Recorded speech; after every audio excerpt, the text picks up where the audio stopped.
टिमटिमा रहा था। लड़कियां अपने बिस्तर पर लेट गईं, लेकिन उनकी आंखें खुली हुई थीं।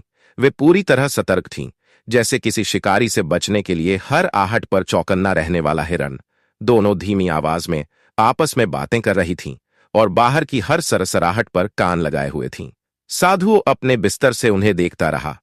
रात का अंतिम पहर आया तो उसने धीरे धीरे उठकर सुमन के पास कदम बढ़ाए। वह उसके पास बैठ गया और लंबे समय तक उसे प्रेम भरी लेकिन अजीब सी नजरों से देखता रहा। फिर उसने धीरे से उसका हाथ पकड़कर अपने सीने पर रख लिया। सुमन ने तुरंत झटका दिया और गुस्से से मुंह फेर लिया।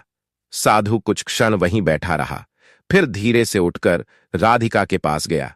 वह भी उसकी नींद पर नजर गड़ाए काफी देर तक खड़ा रहा, फिर झुककर उसके माथे पर हल्का सा चुंबन दिया। राधिका चौंक गई। वह हड़बड़ाकर उठी और गुस्से में सिर झुका लिया। साधु बिना कुछ बोले वापस अपने बिस्तर पर लौट गया।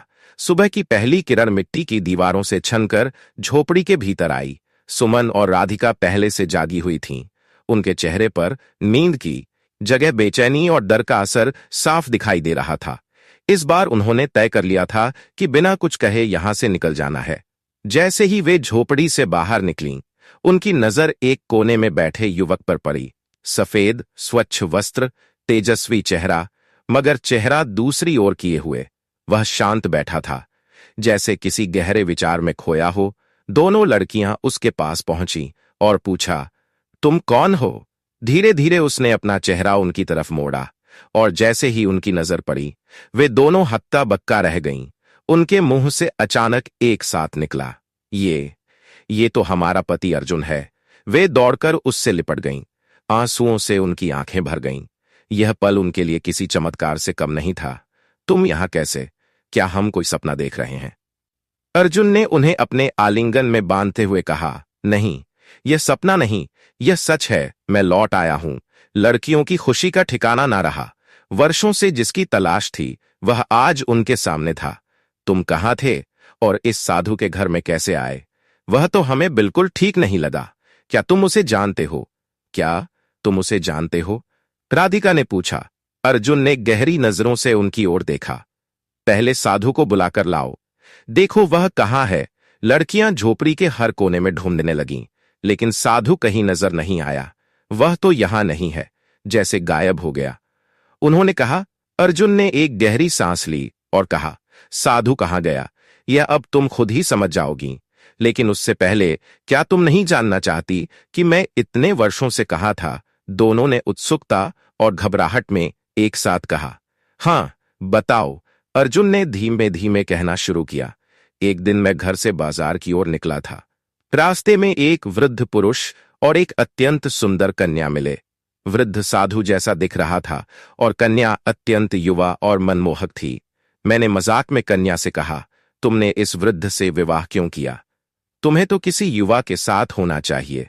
मगर वह कन्या कोई साधारण स्त्री नहीं थी, उसमें कुछ अद्भुत शक्ति थी। उसने मेरी ओर गहराई से देखा, कुछ मंत्र पढ़े और मेरी ओर फूंक मार दी। एक पल में मेरी शक्ल सूरत उसी वृद्ध साधु जैसी हो गई। उसने कहा, यह तेरी सजा है, अब तू पूरी उम्र इसी रूप में रहेगा। लेकिन उसने एक उम्मीद भी दी, अगर तेरे अपने, जिनसे तू सच्चा प्रेम करता है, तुझे ढूंढते हुए इस वीराने तक पहुंच जाएं और तेरे साथ समय बिताएं बिना तेरी असलियत जाने, तब तू अपनी असली शक्ल में लौट सकेगा। लेकिन तू खुद अपनी पहचान नहीं बता सकता। सुमन और राधिका का चेहरा पीला पड़ गया। वे कांपती आवाज में बोलीं, तो क्या तुम वही साधु थे?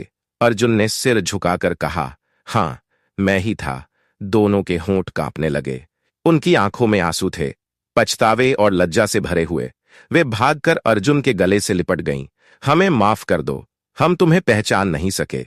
अर्जुन ने उनके सिर पर हाथ फेरते हुए कहा, इसमें तुम्हारा कोई दोष नहीं। तुम्हें पता ही नहीं था कि मैं तुम्हारा पति हूं। तुम्हारा दिल सच्चा था, नीयत पवित्र थी, और इसी सच्चाई ने मेरी सजा तोड़ दी। उस दिन के बाद तीनों ने एक नई जिंदगी शुरू की, बिना किसी रहस्य के, बिना किसी दूरी के। अब सिर्फ विश्वास, निष्ठा और वह बंधन था जो सजा की आद में तपकर और भी मजबूत हो गया था। दोस्तों, आज की रहस्यमयी कहानी आपको पसंद आई हो तो वीडियो को एक लाइक और चैनल को सब्सक्राइब जरूर करें और कमेंट बॉक्स में अपनी राय जरूर दे। धन्यवाद।